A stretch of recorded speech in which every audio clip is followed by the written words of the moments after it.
what you're doing. Something terrible has happened. Tom Brady's jersey was stolen. Like, did they know how important that shirt was? Like, can you imagine how devastated the Patriots are? A treasure to the NFL gone missing like that? Like, how will they even go on? But what about me? Why can't no one seem to find me? I think it's because they're too busy trying to find that man's jersey, but what about my fellow colored sisters who have also gone missing? Is it because we all range from teens to mid-20s, so you automatically assumed we up and ran away because we had family issues? No. Kidnapping, it's still a thing. It even happens to kids with melanin. I know that's a hard concept for you to comprehend. So tell me, Laura, why has no one received an Amber Alert stating that we've gone missing? Now, Miss Silsby, we know all about your attempted kidnapping of Haitians for the elite politicians and for what? To start another triangular trade? It seems to me that kidnapping people from their motherland sets the precedent for this here land of the free. Well, I'm sorry that the name Tyjae doesn't sound worthy enough of being said compared to a Heather or a Tiffany. I'm sorry that Kendra and Keisha's families don't have the finances to influence your minds with bribes in hopes that you'll find their baby girls alive. I'm sorry that we have to take matters into our own hands because we all know that cops never come to the hood unless Emma gives them a tip-off, or Amanda feels uncomfortable, or Emily fears her life is in danger. It's sad that this dark chocolate skin is the deciding factor on whether or not I'll be alive or the next fallen soldier in this war against injustice.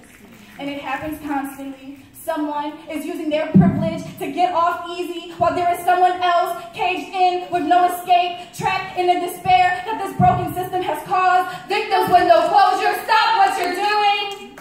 Because I'm Brock Turner. I just got out of jail after 3 months for being a good boy.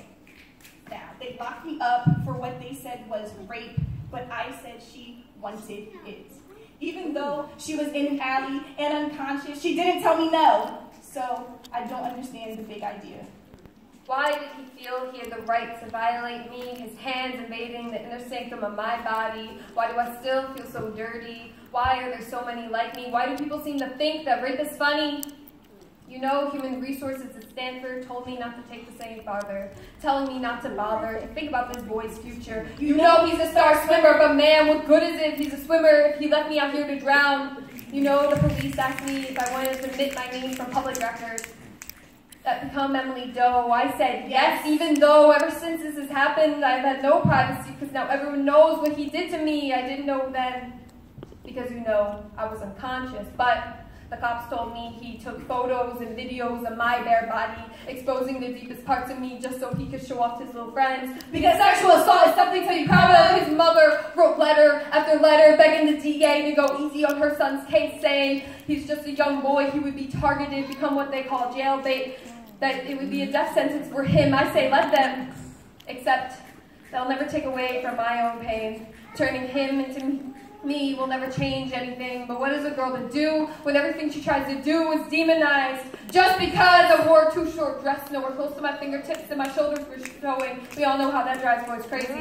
Just because I drink too much, so I couldn't say no, but I couldn't say yes, I couldn't say anything. Just because this body is a female body, and because it's not mine, it's a product of society for you to consume and throw away when you're done. Just because my skin is marinated in melanin, I'm sorry I was blessed to be born a woman. We live in a world where we have to pay the price with our lives, but this isn't our fault, so stop blaming us for